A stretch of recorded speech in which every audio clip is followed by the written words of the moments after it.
All right, so welcome to the next episode of the Financial Intelligence Mindset podcast. And we try to bring you guests from different backgrounds, different countries. And today we got a young man, well, not so young, but from... I want to be called young still.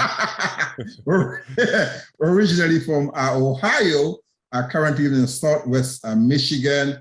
I think his story is one of kind of having a rich dad, poor dad scenario, whereby his uncle was the more entrepreneurial one, and his father was more like, traditional, go to school, get an education, get a job. But I think he always wanted himself to become entrepreneurial. And today he's a serial entrepreneur, has multiple businesses. Of course, he will tell us about that. So welcome to Jack Gibson. So Jack, what I want you to do is just start by just telling us a bit of your backstory. You know what I mean? What was it like growing up? And when did you sort of got the entrepreneurial flair? Should I say that? Yeah, I was partly, I say I was partly city boy and I was partly farm boy. My mother grew up on a farm in Ohio, and so she raised me most of the time. I was at the farm at my grandparents' house. And so she really drilled into me the Midwestern hard work ethic. And she had all these incredible words of wisdom of, make hay while the sun shines, and many hands make light work. So she taught me entrepreneurialism just through the work ethic that she taught me. So my parents were amazing professionals, and their motto was go to school, get good grades, work your way up through a job. So I got to see that kind of play out for them. They did fine. We always had, we didn't lack. They were always able to figure out how to create for us whatever we wanted. So we were kind of spoiled kids, right? But they never really had any surplus, and they were never investors, and they didn't have, they really weren't ever able to build multiple streams of income or passive income or anything like that. On the flip side of that, being around my uncle, who did not have any children of his own, he was a wealthy entrepreneur. He had 3 businesses, wealthy farmer. He ended up passing away with, a few $1 million. And I got to see the difference with the way that he kind of approached things as an entrepreneur. And I decided from a young age, I wanted to be like the rich dad, right? So yeah, he was an amazing guy. And he taught me a lot about, being able to manage multiple, ventures. So here I am, I'm on my 3rd business now with the company Indestructible Wealth. So as far as business starting for me at 19, I was going to school. I was really getting kind of burnt out with the go to school, study hard. And it didn't seem like I was fulfilled or happy. Another student hit me up and pitched me on a direct sales and marketing business opportunity. First, I'm like, nah, not for me. But then, when I really checked into it, it was for me. And so I started that very part-time from my college dorm. I grew that to be, a very profitable business. And, still to this day, 24 years later, that the business produces cash flow. And it's been great. And then about 5 years ago, I got started into real estate. As I was telling you before we hit the record button, I had some stock market setbacks. I had one company that I was pretty invested in. A very, what I call a greedy hedge fund manager came after our stock, shorted it intentionally and then intentionally went on a smear campaign, and it dropped my stock price by half overnight. wow. And then another company I was invested in, Interoil, when oil prices crashed, even though it wasn't an oil stock, it was a natural gas stock, it went down by 50%. So when those 2 events happened right around the same time, that's about 2014, that's when I said, there's got to be a better way to invest safely and consistently and not be on this huge, perpetual roller coaster ride. I didn't want to ride it for the rest of my life. So I just dove into real estate. I listened to every podcast I could get a hold of, downloaded books, went to seminars. I became a student. I found mentors. I went on property tours with some wealthy real estate investors that I knew. And I learned, and then I started buying up single family properties through a turnkey provider, and I was getting really fantastic returns. So I started referring friends, family, neighbors, coworkers, and I stumbled into selling 5 million in cash, my very first year, and ended up making some pretty significant profits. So from a business I really didn't intend to start, right? So that was high return real estate. That's how that company got started, and we still have that company going strong right now today. And then recently, Roy, I've been missing fulfillment in my life. Success. Yeah. We've had a lot of success. We have a incredible lifestyle due to the businesses that I've started and the investments that I've made. Some, not all have bombed. Some have really been fruitful. So I don't want to say that everything I touch, falls apart, but we've been able to live this life to where I think now it's time to pass on that success to the younger generation. So the last year with the COVID lockdowns, it's really allowed me to slow down and contemplate and think about, like, what's the next stage of my life look like? What does the next decade look like? What is it that brings me the most happiness and fulfillment? And I looked over the last 20 years and I'm like, man, the one thing that stands out is when I mentor a young, hungry, motivated person, typically they're males, but not always. That's when I feel the happiest, most excited about life. That's when I'm waking up in the morning and I can't wait to go to work. So I said, I need to do that on a much bigger scale. And I want to do that in build a digital brand, a digital platform. So that was about 6 months ago where Indestructible Wealth was finally born. So that's where we're at today. Wow, wow, wow. Man, it's an incredible story. And, listening to you, I was like, wow, you've done so much. And I'm so privileged that you come onto the podcast and you're willing to share. Well, more importantly, I think that you are willing to give back. And I think like you said something quite key there, because I think Tony Robbins talked about this, success without fulfillment is not success, right? I agree.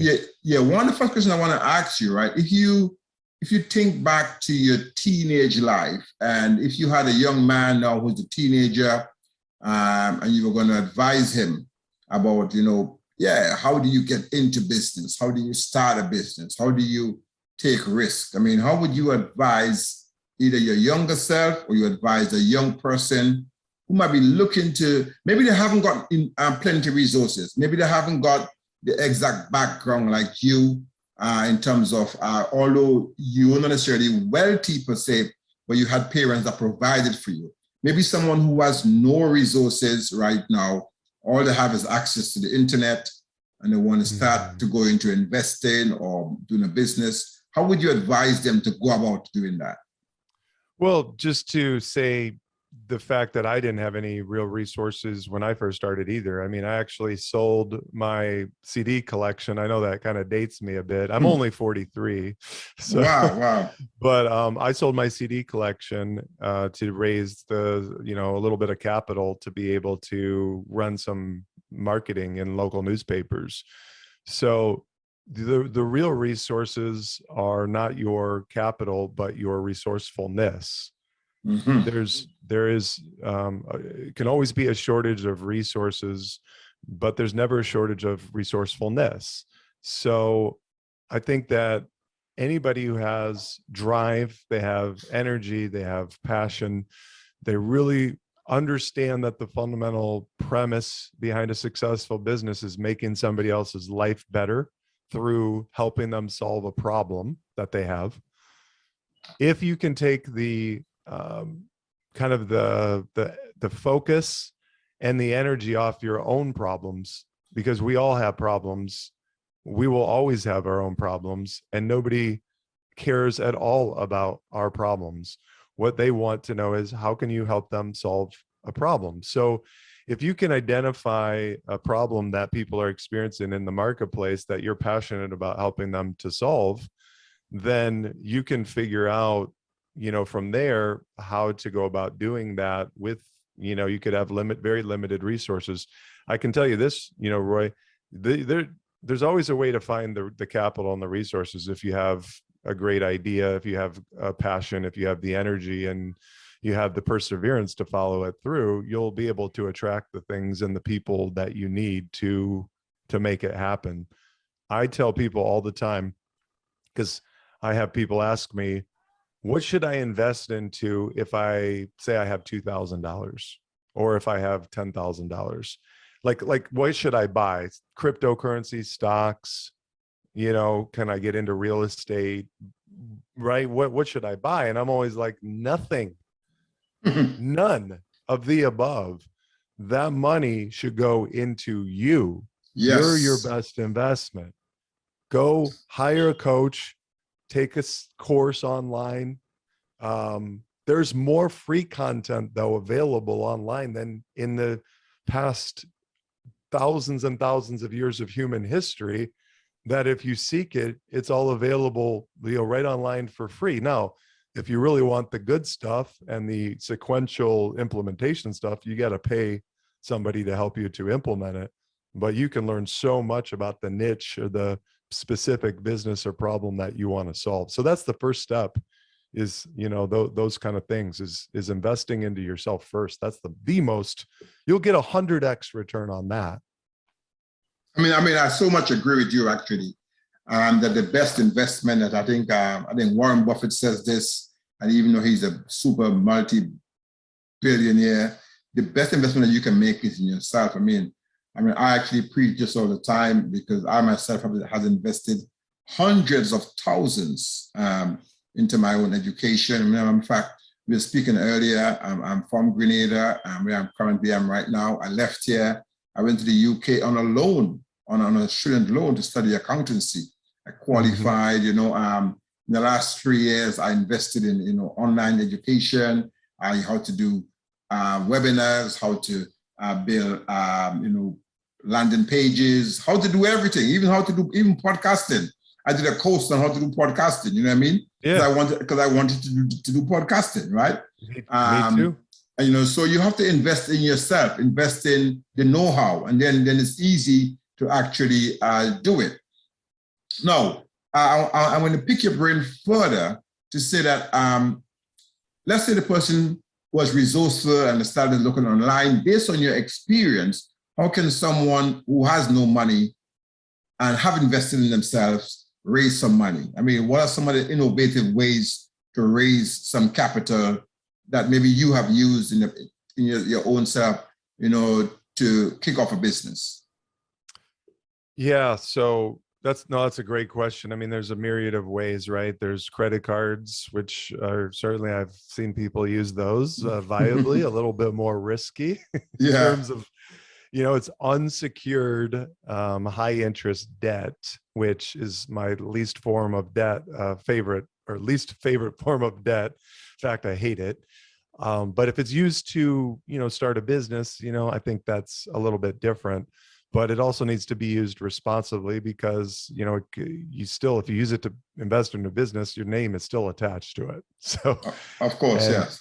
And your name, to me, is the most important asset that you'll ever own. So that's one option, right? I mean, you can always go to a bank and try to get a loan, but usually they want to secure that loan against your other assets. So if you don't have other assets to secure it against, that's challenging too. Certainly, you can go to use OPM, right? Other people's money, and pitch investors on loaning you money or investing capital into your business. I'm an investor. I do invest into private businesses. I don't do it a lot yet, but I have been hit up, and a lot of times I say no, but sometimes they really show me something where I believe in them and I invest into them. And I do expect a much higher rate of return on that money for the risk that I'm taking as well. So that's part of the game. So, those are some of the top ways. I really like, honestly, the way I've built my businesses is mostly, except real estate, I did have to use OPM, to purchase properties, because we were really selling a lot, so we needed $1 million line of credit. But I mean, initially, all three of my companies, they've been self-funded. So I simply take the sweat, hustle, kind of like the hard work and elbow grease, and just let it rip and make sales. And then I take this profit from those initial sales, and then I use that to reinvest back into the company to expand it. That's worked for me all three times. And I'll probably, if I start a fourth, I'll do the same thing. I'll just internally fund it. And then as it goes and it does grow sales and shows profitability, I might then go, if I want to accelerate it, maybe I'll go and, get OPM. I love it. I love it. So yeah, that makes sense. Of course, OPM, bank loan, investors should be using OPM anyway, or you can say like bootstrap, right? Take it from your own, savings or your own sweat. Now, yeah. I want to get into a little bit of what I call an investor mindset from your perspective, or a risk mindset. Because if you go back to your uncle versus your dad, or maybe even you yourself, you might know someone who has a bit of cash but doesn't invest, someone who has no cash but raises cash to invest. What do you think, separates these two people from a mindset perspective? I mean, what do you think is the kind of, I don't know, the mindset of an investor? I mean, what do you think that someone says, what happened? I'm willing to take risk. I mean, yeah. Yeah, I think that it's all about calculated risks. So for me, I'm consistently making, bets where they could always go south, and a lot of them have. There's been times where I've lost money in all three businesses when I got started, like I was not in the profits mode. So that was a risk that I just kept staying after it and kept investing into them because I believed in what I was doing and I believed in myself. Yeah. So the way I look at it is that you want to gradually accelerate the risks that you're willing to take. So let me explain. So I have a 5-stage process to what I believe is a strategic way to build wealth. And I teach this through my Indestructible Wealth platform on my podcast. I walk people through this. This is, to me, it's a way to move the needle on your net worth without crushing yourself and having to start over constantly. So first stage is you invest into yourself, as we already talked about. The second stage then is investing into your own business. That's bootstrapping your own business. Keep pouring money back into it to accelerate and then hyperdrive the growth. The goal is to drive so much business that you're creating excess cash flow. Then when it doesn't make sense to invest that excess cash flow into your own business, that's when you start buying cash flow producing assets. Things like primarily real estate and different forms of real estate. I have various forms of real estate. I have single family rentals. I have self-storage syndication, which is my favorite. I have mortgage, kind of like mortgage-backed notes where I'm the bank to, other people. So those are private money loans to other people where I'm charging interest rate or getting a percentage of profits. Even mining cryptocurrency, that's an alternative thing, but I've just started, but I'm creating cash flow every day from that. So once I have stage 3, I have excess cash flow coming in that, and my principal is protected, because you always got to protect your initial principal. Most people don't protect it. They risk it too much. For example, buying these stupid meme bets, AMC, GameStop, Dogecoin, that's to me, that's highly risky, highly speculative. And you can do that, but I think the place for that is stage 4, which is where you take the cash flow from stages 1, 2, and 3. You've got a solid base, and now let's have some fun. Let's swing for the fences. Let's get risky. Now we can get risky, because if stage 4 investments don't work out, your lifestyle isn't affected. You're not starting over. You never risked your principal capital. You just invested the cash flow that's coming in. You put that into cryptocurrency. You put that into, if you want to do your gambling, on the meme bets, great. if you want to do, riskier but more hyper growth tech stocks, for instance, those are where stage 4, I think, is more appropriate. And so it's an accelerated risk type management plan where you start off and you do the safe thing, which is you, right? And then the next risky thing is the business, and then stage 3 and stage 4, if that makes sense. Okay, that makes sense. I believe you said it was a 5-stage process, you said? Yeah, stage 5 is you repeat stages 1 through 4 Okay, you're I super got wealthy, right? I got it. But the main part of stage 5, honestly, is real significant philanthropy. And this is real significant fulfillment. Now, I always give a little like asterisk, right? Where you say, see the note below.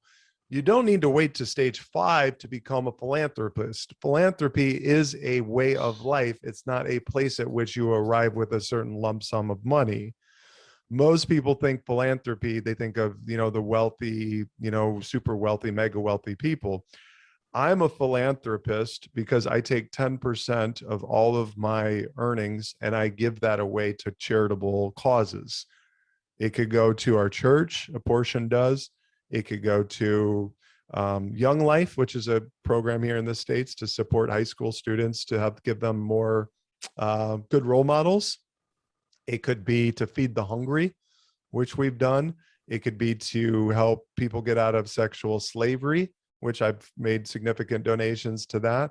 So it could be a variety of those things, but stage 5, you're really able to do it in a very big way because like the money just keeps, replenishing in huge amounts.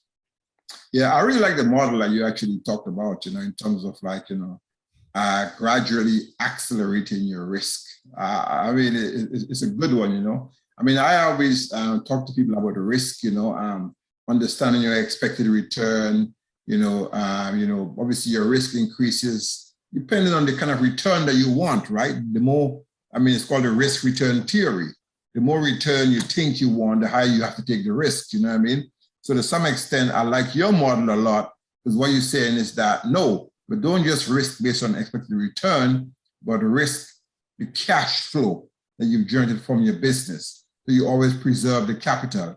And it is actually the model that, so I worked in financial services for many, many years. And it's a model that insurance companies use and banks use, because they have to have a certain amount of capital, right? Sure. Yeah, they have to have a certain amount of, buffer, like in case of, they're like the worst case scenario, they have to be able to withstand that.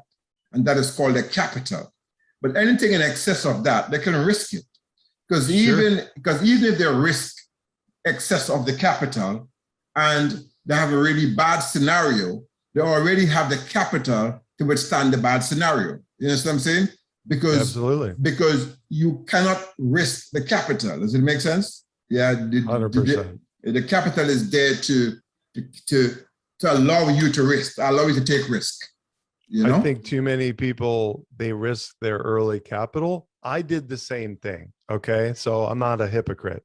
Yeah. I'm just trying to tell the younger guy who's, starting to make some money and create some excess cash flow, don't be me, because it set me back a lot. I mean, I'd be a lot further ahead than where I'm at today, I'm sure. My first $50,000 that I saved up going through working my butt off through college, all the other kids were partying all the time and playing video games and all the things that college kids do. And I'm working like crazy in addition to my studies. And I banked all of that money. And then I put it into the 2000, I put it into tech stocks. Well, for those of us that were around, we remember the 2000.com bubble burst. My bubble got burst. I lost half the money. And then I had to sell out because I was not a good investor and I needed that money to live off of. So then, that set me back a long time. I never really got back into the investing game for multiple years. So both because of finances and emotionally, I couldn't handle losing money like that again. So now if you look at like if I were to lose $25,000, it's like doesn't matter at all. Like I'd be more upset if I shank a golf shot into the water, because like that bothers me more. It's just because my ability to be able to withstand the ups and downs financially, my emotional intelligence has been, driven up over the period of time. I lost in the recent crypto correction, my account dropped 300 grand. I wasn't in a bad mood. My wife would have not known it had I told her. Like a decade ago, 20 years ago, that happens, I'm depressed, probably, put me on medication, right? So I mean, I understand. And basically what you're saying is that going back to your strategy, once you start to generate cash flow from this one called MSOI, multiple streams of income, which you do, you have this cash flow coming in, because you are risking your cash flow, your risk tolerance becomes much higher. Yeah. If it doesn't work out, the cash flow is replenished within a year and I fire away once more. And here's the thing. I did not risk my lifestyle. I say never risk your current lifestyle to try to get a better one. Yeah, that makes sense. It does not ever work out. For some reason or other, the universe thwarts those plans and says, you're not ready yet. You need to learn principles and fundamentals, and you need to learn how to become a good investor before I'm going to bless you and multiply you. Yeah, I love it. Cool. So let's move on to something that I think you're already passionate about and something you actually got into, which is real estate, right? And I guess that you have multiple real estate strategies. Yeah. I mean, first up, would you say that for someone to be wealthy, they should invest in real estate? Well, we have to look at this. More millionaires have been created in real estate than any other asset class. There's a reason why. It's the ideal investment. Now, I have a love-hate relationship with real estate because, there's a lot of things that have gone wrong for me in my real estate investing career. And I'm learning and getting better. And there's just a lot of problems. You have tenants, toilets, and trash. You can't escape that if you're in residential real estate, which is where most people need to start, just due to, the cost of entry. And, I have a self-storage syndication fund that I put together. That's my favorite investment, but you have to be accredited. You need to be worth $1 million or make over $250,000 single or $350,000 jointly as a couple. That's tough to get into, right? So then you got to start small, and with single families, that's where I started. And it's not the easiest game to play. It's not a passive game either. There's tenants, toilets, and trash that make it so it's not a passive experience. So I love real estate. It has grown my wealth. It has caused a lot of headaches and anxiety as well.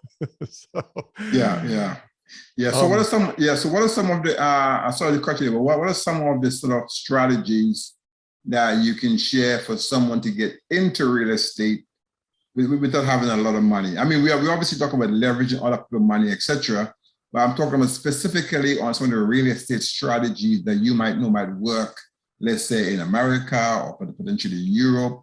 What are some of the strategies that you have used that you can share with us that can help someone? Yeah, I posted this on LinkedIn recently, and I said, basically, if you're new to real estate and you want to get started, here's what I would recommend that you do. Find a small, very small single family home, hopefully, preferably a 3-bed, because you're always going to have rental demand for that. Yeah. But try to keep the footprint small. So if anything goes wrong in terms of the CapEx, it's the capital expenditures, like the big items, the roof, for the foundation, right? All your listeners are probably aware of what that means.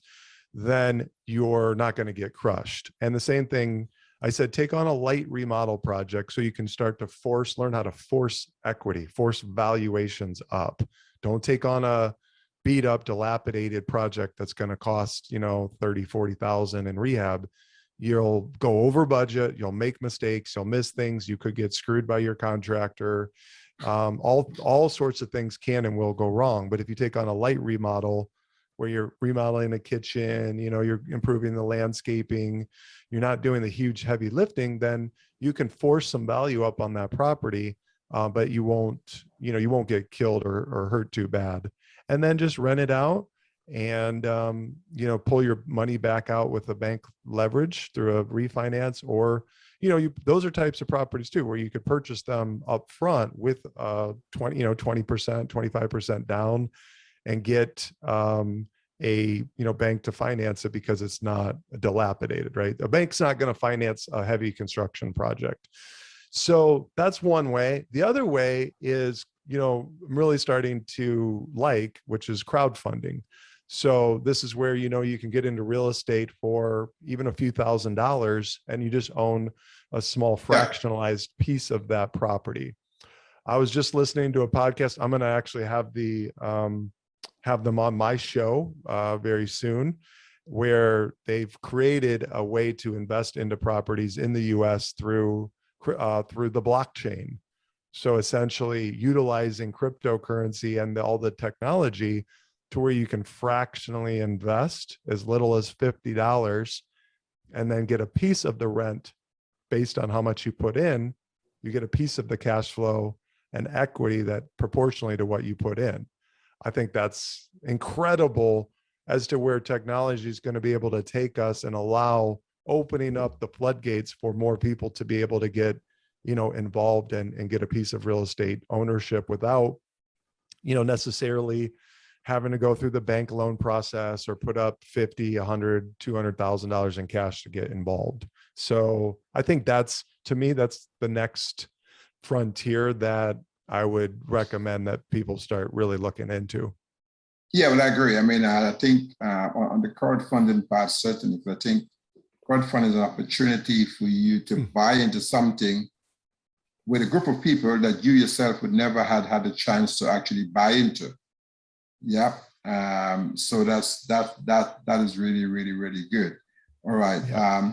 I still am adamant though, like if you only have a small amount of money, you could take a piece of that and do that, but I really think you're going to get so much better returns if you just take courses, hire coaches. Look, I'm 43 and I'm trying to build this brand, and I know that there's TikTok actually has some people who are very successful coaching doing financial coaching. And that I want to reach that younger demographic. I've got to learn how to do TikTok. It's something I thought never in the history of my life would I ever get on TikTok, because I thought, oh, this is all about dancing, and I don't dance. The things my body parts just don't move together in a rhythmic way. So I'm not going to do that. I can't sing. I can't do any of those artistic things. So I'm hiring a coach. I've got a program I'm going to go through. It's a 6-week program. I've got a coach much younger than me. He's been successful on TikTok, and he's going to teach me what he does. That's what I'm doing. I've got a LinkedIn coach. I've had 2 of them. I'm taking 2 LinkedIn courses. I want to learn how to grow my reach. I want to learn these platforms. You got to invest into yourself and into coaches and courses to be able to really create, anything that you really want to do faster. Yeah. And I think the big takeaway, obviously, I call it the financial intelligence mindset. I think the big thing that we're hearing here is that for someone who wants to grow their wealth, who wants to grow their finances, they got to have the mindset of wanting to invest in themselves. And they've got to have the understanding that the best return that you can get is by investing in yourself. Not to take your money and invest in something physical. Invest in your know-how, invest in your education. I really like that. Yeah, because Roy, when people come to me and they say, I have $2,000 or $5,000 or $10,000 to invest, what should I do? The reason why I say none is because they don't have an investing problem. They have an income problem. They are not generating enough income to keep enough to invest. in all likelihood. They could be the Yeah. type where they're making a couple $100,000 a year and they're keeping up with the Joneses. So they're spending everything that they have. And that's why they have little. That could be possible for those people. They got to get in control of their emotions and their desire to living above the means or even at their means. Right. So that to me is the most important fundamental concept is, are you really thinking about increasing your own skills and ability to earn more money versus what do I do with my money? The bigger return you're going to get is increasing your skills. I agree. I mean, what you're saying, there is so much. I mean, you talk about earlier about like the rich dad, poor dad scenario, and that you actually kind of grew up in that environment. You can say that, right? And if anyone reads Rich Dad Poor Dad, they'll actually understand that what Robert Kiyosaki, the author, was actually saying is that the rich don't work for money. The rich work for skills. They work for know-how, the ability to leverage, the ability to leverage time, money, other people's resources. So they work for skill set, So I think more and more people, if they acquired money from working, but they use that money to acquire more skills, eventually they become so skillful that they will work for much more money. And and it's kind of a perpetual process, right? That the more skills you have, then the more you're able to do with that skills. You'll be able to become more resourceful. You're able to have more money. Yeah, go ahead. I was just going to say, the rich don't they don't look for work, they build a network. Yeah, I like that. Everybody else looks for work. So the reason why I was able to do 5 million in cash real estate sales quickly right out of the gate in my real estate company that I hadn't even set up yet was because of my network. My network knew, liked, and trusted me. And that was it. I had a really good Rolodex of connections. Now, what happened was the guy that I referred them to ended up, being a shyster, and he screwed him over. I took money out, all the profits that I made from, a lot of those people's sales. I took them all out of my pocket and I used it to fix up their properties and fix the problems and get them made whole. Why? Because I value my name over dollars. If you value your name and you value your network, then you'll always be able to find opportunity. You'll always be able to figure out what your next play is going to be. I love it. Cool. So let's go on to more on the wealth mindset, because you have Indestructible Wealth behind you. Of course, we'll be going to speak about that shortly. But what does, in your own words, what does a wealth mindset means to you? Someone who has a wealth mindset versus someone who has a broke mindset. Yeah, well, a wealth mindset, the way I think of it is that you could give both people, two different people, one with a wealth mindset, one with a poor mindset. You could hand them both $1 million. And then if you check back with them in 5 years, you're going to see drastic. I was going to say 5 days. Sorry about that. Yeah. It could be even quicker, but let's just go 5 years out just to be safe. The wealthy person is going to have used that, and they would have done courses, seminars, and hired coaches, and they're going to increase their skills, and they're going to be a different human being in terms of their knowledge and ability. They're going to have cash flow producing assets. They're going to have real estate. They're going to have good quality stocks that, have a chance to change the world. They're going to have assets. The other side, the poor mentality, is they're going to have a bunch of liabilities. They're going to go out and they're going to buy an expensive car. They're going to buy the biggest house that they can possibly buy. They're going to buy expensive clothes, watches. They're going to buy all things that are liabilities or depreciating assets. So what's going to happen, though, is going to be then the next 5 years after that is really going to be telling. because the person that bought assets or essentially bought income out of with the first million, they're going to be able to buy all of those things.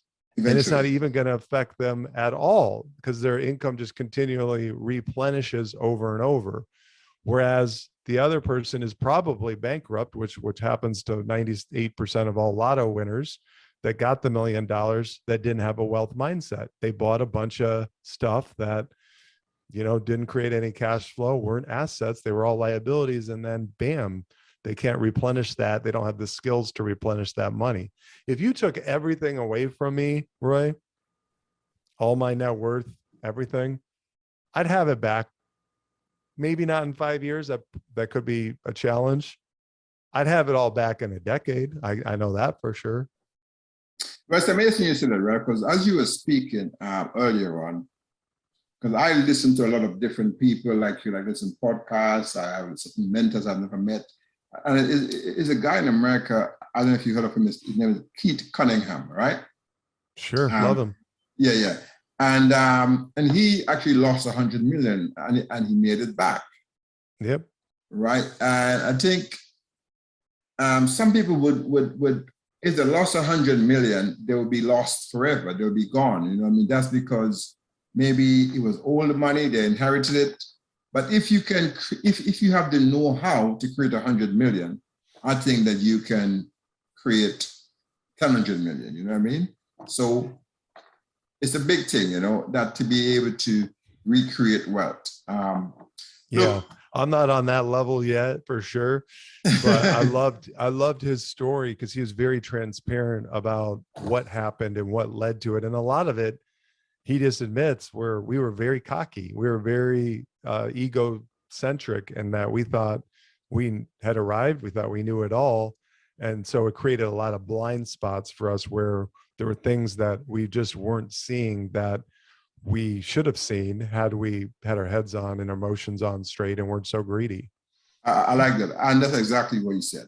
So just coming to wrap up, but still just quite a few things. I mean, you were very interesting guy to speak to, I really love speaking to you because a lot of things that you spoke about is about your emotions, managing your emotions. I always say wealth is a matter of managing your emotions, and you spoke a lot about emotional intelligence, you know what I mean?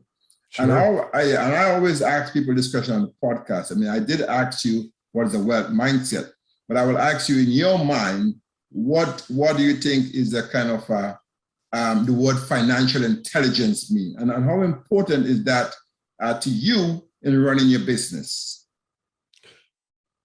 Here's an example of financial intelligence.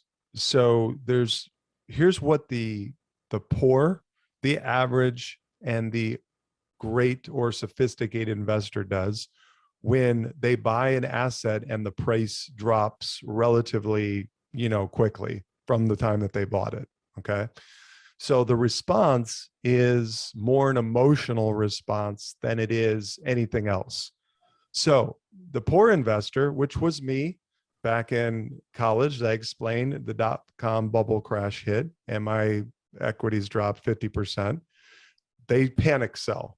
Okay. So they didn't know what they bought in the first place because they didn't do their research. They didn't understand the true value of what they had. They were just buying something because it was going up and they saw other people that were making money with it. And so FOMO, right? Fear of missing out, hit them so hard internally that they then they wanted to be a part of it. And usually buying things on the way up or when they've gone up quite a bit is not usually the recipe for long-term success. So the average investor would just hold. So they just hold on. They know what they bought, so they're confident in their bet, but all they do is just hold, which is nothing wrong with that. You can be an average investor and do extremely well. The great investor, the sophisticated investor, they buy more because they understand what they bought. They understand the value. They understand the long-term play that they're making. They love the asset for what it's going to be at 5 years, 10 years from now, right? They love the management. They love the the intrinsic value. They love the cash flow that it's producing. They love everything about it. Okay. So they say, wow, what a great buying opportunity I have now. I can get the same asset, more of it at a discount. Boom. So they pull in from their liquidity sources, and liquidity doesn't always have to be cash. Like for me, liquidity, I have a lot of liquidity in my whole life high cash value insurance policy. So anytime that something goes on sale, I can call my agent, boom, I can pull out of that and I can buy things on sale. I can go to my HELOC, which is normally people use those as an ATM machine, Roy, where they pull out their HELOC and then they do a kitchen remodel, or they go on vacation, or they buy something liability wise. I use my HELOC as a reserve liquidity so that when things go on sale, boom, I can go to the bank, have a cashier's check, bam, that day I can start pouncing on things that go on sale. So that's financial intelligence to me, is how do you handle the buy process? Did you do your research and understand what you're buying? Because you make your money when you buy something. And then can you have the fortitude to buy more of it when it drops in price? I love it. I love it, man. This is obviously music to my ears, because obviously what we're talking about here is the whole fundamental analysis versus kind of, it's basically logical versus emotional decisions, right? So someone who is an average or not less than average investor, price drops and he just emotionally he reacts. Yes. Someone who has financial intelligence, they say, let's do the math, let's evaluate this. And obviously they're looking to buy low, sell high. So they already knew that before it was already low when they bought, it's dropped even further, or it dropped below where they bought, then it must be a good deal anyway, because they've already done the analysis up front. So this is a great bargain. I think Warren Buffett, and I mentioned him before on this recording, he himself, he says, do the opposite to what everyone else is doing, right? So that kind of makes sense, right? Because absolutely, if everyone is selling, there must be an opportunity there for you to buy. But again, right, you've got to do your homework. So, all right. So let's talk about more with you and what you're doing right now with Indestructible Wealth. I mean, what is Indestructible Wealth? And if someone wanted to work with you, I mean, how can they work with you? And I mean, how can they learn more from you?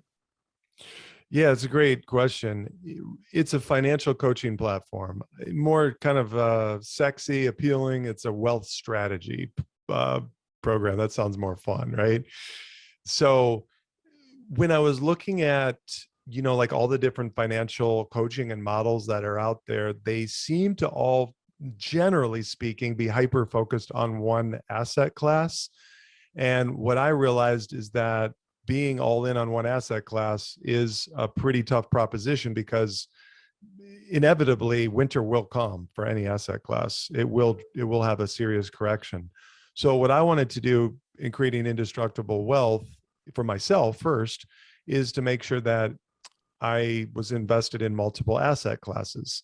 So I wanted to be understanding of real estate, of stocks, of cryptocurrency, of building private businesses, private money loans, like all the different assets that are out there. I wanted to be involved in and have a piece of equity in. So then I said, okay, how do I teach my younger audience how to get to this same point where they can in turn have essentially indestructible wealth? Now, not everything, there's nothing in life that's indestructible, right? So it's something that's really never fully attainable. However, I put myself in a position where we have a financial fortress, a wall that's around our family, that it's going to be very, very hard for anything to really penetrate that financial fortress. So that's what I want to teach. And I really, honestly, Roy, I want to teach people how to disrupt the narrative. They don't have to wait till they're 70 to retire and enjoy life and to enjoy their money. My parents are in their 70s, and they told me last week that all their friends that are in their 70s are going through multiple different health disruptions. And so why would I want to wait until I'm in my 70s where there's a chance, probably pretty good, that I'm not going to be at my peak health and vitality when I want to enjoy my money right now? How do I enjoy my money right now? Well, I'm also thinking future oriented and thinking towards those retirement years. So that's what my platform's about. How to fire, financially independent, retire early. That's what I'm teaching. I'm financially retired. Now, that doesn't mean that I'm work retired. I work hard. I work 40, 50 hours a week, most weeks still, but it's because I'm doing what I love. I wake up in the morning and I can't wait to go to work. Do I want to go out golfing? Yes, I'm going to do that here after this podcast today. Okay. I love doing that, but that's not like my sole purpose of like waking up to go out and play. I want to create value. I want to be fulfilled. I want to teach other people what I think is, in my opinion, the right way to do it. Good. Wow, I'm really excited for you. And I said at the outset, it was really, really great to have you in here. Now, what is your platform? I mean, if someone is on the internet, where can they look at your platform and where can they find out more? Yeah. Great question. Thank you. I have a podcast called Indestructible Wealth with Jack Gibson. It's a 5-rated show. I'm on the same amount of episodes as you right now. We're just hitting 31. Yeah. So that's awesome. Ironic, but congrats to you. I know, just so you know, Roy, and for the listeners out there, my downloads aren't incredible. I'm not tearing it up by any stretch on how many downloads that I'm getting. I am on an upward trajectory. When I look at my stats, I'm growing. That's number one. That's what's really important. But here's what I found interesting. 14% of all podcasts, Roy, that get launched only do one episode. And 50% of all episodes never make it past 14 episodes. So you, just by showing up consistently, you are more successful than 50% of all podcasters who ever grab a mic, record, and launch.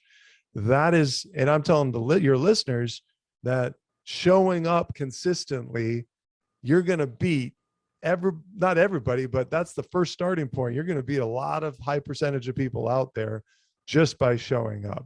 So if you guys like what I've had to share, you can follow me on Instagram. I post a lot on stories and reels there. It's just Indestructible Wealth. I'm on TikTok. I have a very, very small following, but I'm going to grow that as I learn the platform. And then LinkedIn, I'm very active. I post daily on LinkedIn as well. It's Jack Gibson there. So as far as working with me, I don't have a product as of this recording. I know this is evergreen, so people will listen to this 2 months, 3 months down the road. I do have a course that I'm building, a financial education wealth strategy course, essentially, on all things make it, keep it, and grow it. And then I will be also doing one-to-one coaching, although I think that's going to be probably out of most people's price range. So their best bet is when my course launches, they'll be able to get in at that at a very affordable price. Man, I mean, look, I think there's a lot that we can do together. Just from listening to you and what you're doing. Just what you said there, just make it, keep it, grow it. My program that I actually have, which inside my academy, I think called the FBI Academy, which is Finance, Business and Investing Academy. I love it. That's great. Yeah. And I teach people how to make more money, how to manage the money better, and how to multiply the money. So I quite like everything. They got everything they need with you right here. They just take the course. But I quite like in terms of what you do and your knowledge and your background. That's why I think podcasting is also sharing knowledge with people. I think it also open up opportunities for collaboration. Because now we build a relationship. Now we can work together, right? Yeah. So if there is someone out there as well who is listening to the podcast who wants to start a podcast. Of course, both Jack and I are on episode 31. If you start, and you can do it as well. So I just actually plug that in there. And Jack, well done to you as well for, I think, not just creating wealth, but for wanting to share your knowledge and wanting to share.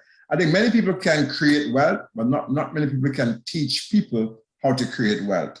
So I wish, so I wish you massive success. Go ahead. Thank you. I think so many people out there that are teaching or telling people how to create wealth have not done it for themselves. And that's a major problem. Who are you taking advice from?